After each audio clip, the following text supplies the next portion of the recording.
Good morning, I'm Carter Sass, and today, Dublin Jerome welcomes Tiffany and Meredith from the Columbus Zoo. Before we get to the animals, let's start with a quick question. So what are some new features at the Columbus Zoo that weren't there a few years ago? Well, back in May, Carter, we actually opened our brand new Heart of Africa exhibit. So if you haven't been there yet, it is a huge African savanna which houses giraffes and zebra, which are back at the zoo. You can actually feed the giraffes. We have cheetah runs twice a day, weather permitting, the fastest land mammal in the world. And that's open. That exhibit's going to be open until the beginning of November. So still time to come out and check it out. Awesome. Let's get started with the first animal. Yeah, for sure. The first animal coming out her name's Halibut, okay? And she's one of our baby animals at the Columbus Zoo. She's only about 6 months old. She's actually hatched right at the Columbus Zoo. And as you can probably tell from looking at her, she is a penguin. Now, most of the time when you think about penguins, Carter, what kind of weather do you think about? Cold. Cold weather, right? Most people do. But Halibut here is an African black-footed penguin. She is a warm weather species from the very southern tip of South Africa. And, you know, penguins are birds. A lot of people don't realize that. I'm sure you've never seen a penguin flying in the sky. But she's covered in tiny little feathers. So she actually has more feathers per square inch. Yeah, touch her back and you can kind of see how soft it is. She actually has more feathers per square inch than any other type of bird in the world. And those help keep her dry and warm. They act kind of like a wetsuit for her. She can actually swim over 25 miles an hour through the water to catch her fish. Wow, awesome. Can we bring out the next animal? Of course, awesome. Yes. And halibut here is an endangered species. And there's things that we can do to help endangered species in the wild, of course, like halibut here. She eats fish, and we eat fish too. So when you go out to a restaurant, you want to look for sustainable fish or fish that are farm-raised even, so that we're not in direct competition with those penguins. But the next two animals that are coming out, their names are Lewis and Clark. So of course, Lewis and Clark, famous explorers from the West, right? This here is Lewis, and this is Clark, and they are baby North American cougars. Now, there are several different names for cougars. The cougar, the mountain lion, the puma, the catamount, and also the Florida panther. So if you hear any of those names, they're actually referring to the same type of cat, the cougar. Now, these cats here are about 1.5 months old, and they actually came from the wild. The Columbus Zoo doesn't get a lot of animals from the wild, but these animals actually needed our help. Yeah, you can touch their back. They're very soft. These spots that they have will actually go away as they get older. But they needed our help because they were actually part of a wildfire in Montana. Oh, wow. And 2 firemen rescued them from a burning log. They suffered from smoke inhalation, and they needed to be nursed back to health. Wow. So they have a nice home right now at the Columbus Zoo until they get to be almost 200 pounds. Wow, that's incredible. Yeah, right? So they're on a milk diet right now. They do get bottles, but they just got introduced to a raw meat diet, just like all of our cats at the Columbus Zoo. But these guys are mainly found out west. So these guys are found from Montana.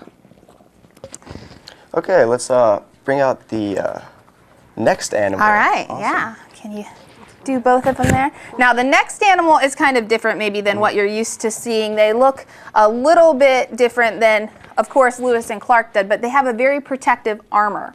And we'll see here if we can get them out. Her name is actually Bonita. Bonita means beautiful for all of our Spanish-speaking students. If you're in Spanish class, this 6 weeks or 9 weeks or whatever you guys are in. But armadillo means armored one, and she is a 3-banded armadillo. If you look at her back here, she has these 3 bands on her back. Now, this armadillo here is from South America, mainly Brazil. And they're the only type of armadillo that can curl up completely into a ball, so her head and her tail fit perfectly together.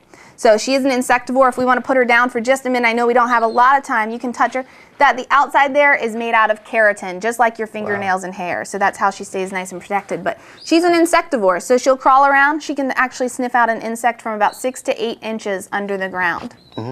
So if you look at those little hairs, she is a mammal. We call those curb feelers. So if she brushes up too close against something, that's what's going to tell her to curl up into a ball. The 3-banded here, the only type that curl up into a ball for defense like that. And when she does that, she's so well protected. There are only 2 animals in Brazil that would be able to hunt her, the jaguar and the caiman, which is like an alligator or crocodile, because they're the only ones that have the jaw strength to be able to do that. Now, what does this animal eat?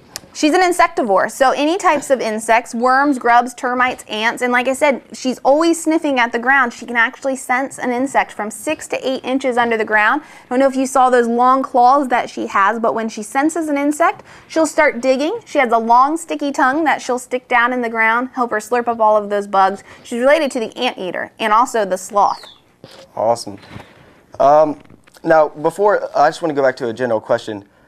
What is your personal favorite animal to take care of at the Columbus Zoo? You know, that's always a hard question because we take care of a lot of different animals in the animal programs department where Meredith and I work. And so it changes from day to day or from month to month. But my favorite animal to take care of right now are probably the cougars because they have such a unique story. They just came to the Columbus Zoo. And that's an animal that really needs our help. They really need that kind of neonatal care that we give them. They get a bottle a couple of times a day still. So they require a lot of one-on-one attention.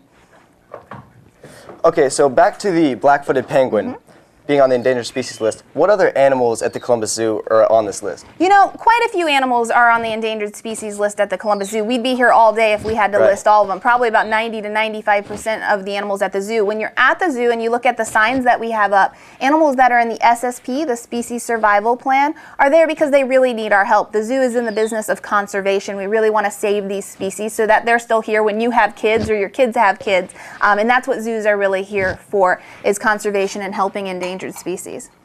Now, what is something the students of Dublin Jerome personally can do to help the endangered species at the Columbus Zoo? Well, you know, we talked about, going out and just being responsible when you're ordering off a menu, looking for things that you can do. You know, recycling. We always talk about reduce, reuse, recycle. That all helps endangered species, like the armadillo from South America. A lot of the aluminum we use are from the rainforest in South America, and so, but just by recycling we can help. We can also get a little bit more involved and do fundraising and look into different conservation projects. At the Columbus Zoo, we help over 70 different conservation projects in 30 different countries. One of the ways we do that is by selling pins, little lapel pins, which we'll have at the school later today here. And you can buy one of those penguin pens and help support local conservation projects or different conservation projects around the world.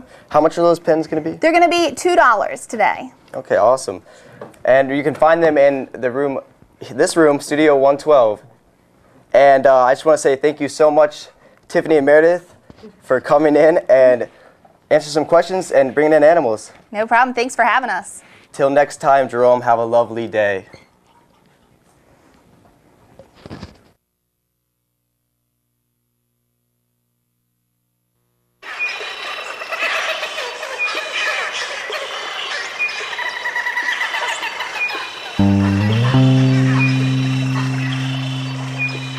Thank you.